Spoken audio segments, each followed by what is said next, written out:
Have you ever noticed how exhausting it is to keep becoming someone else just to feel like you finally belong, only to realize that every version you created still left you strangely disconnected from yourself?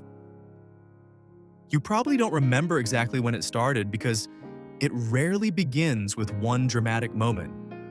It begins quietly when you learn that certain parts of you receive love while others receive silence, that some emotions are welcomed while others make people uncomfortable, and without even noticing, you begin editing yourself the way someone edits a photograph until the original slowly disappears. Nobody tells you to abandon yourself outright because life is usually more subtle than that. Instead, it whispers that you would be happier if you were more confident, more productive, more attractive, more successful, more interesting, more disciplined, and every improvement seems reasonable until one day you realize you no longer know whether you're growing or simply disappearing. The strange part is that every new version feels exciting at first because it carries the promise that this time everything will finally make sense. This time people will understand you. This time loneliness will end. This time peace will arrive. But after a while the excitement fades and the quiet emptiness returns exactly where you left it. That emptiness isn't always asking you to become more, because sometimes it is simply asking you to come back. Many people spend years chasing confidence without noticing that confidence can become another mask when it is built to impress instead of to express. And what looks like strength from the outside may actually be another carefully rehearsed performance that never allows anyone to meet the real person beneath it. There is a quiet sadness in realizing how many decisions were made because you wanted to avoid rejection rather than because they reflected who you truly were, and perhaps some dreams were never really yours. They simply belonged to the version of yourself that hoped being admired would finally feel the same as being loved. The hardest prison is not the one built by other people because sooner or later you can walk away from them. The hardest prison is the identity you built with your own hands, especially when everyone keeps congratulating you for becoming someone you never wanted to be.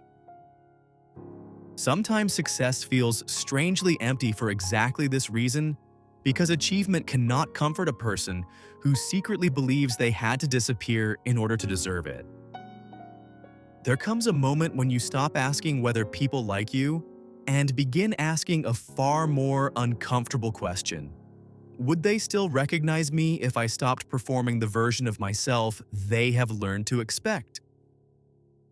That question has the power to shake everything, because it forces you to look beyond appearances and notice how much energy is required every single day to maintain an identity that never quite feels like home. Perhaps this is why so many people feel exhausted without understanding why, because pretending consumes energy that honesty never asks for. And the body often notices the burden long before the mind is willing to admit it. Imagine waking up tomorrow with no audience to impress, no invisible competition to win, no expectations to satisfy except your own quiet sense of truth. Who would you become if there were nobody left to convince?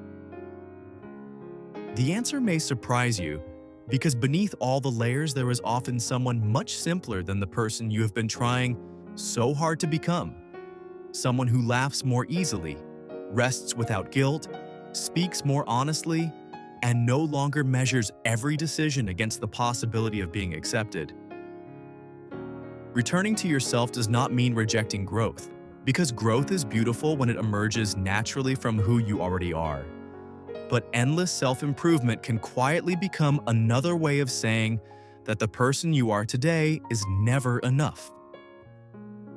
And if you spend enough years believing you are never enough, eventually you stop living and start constantly preparing for a future version of yourself that never actually arrives. Perhaps you have already noticed this pattern because every milestone quickly creates another one.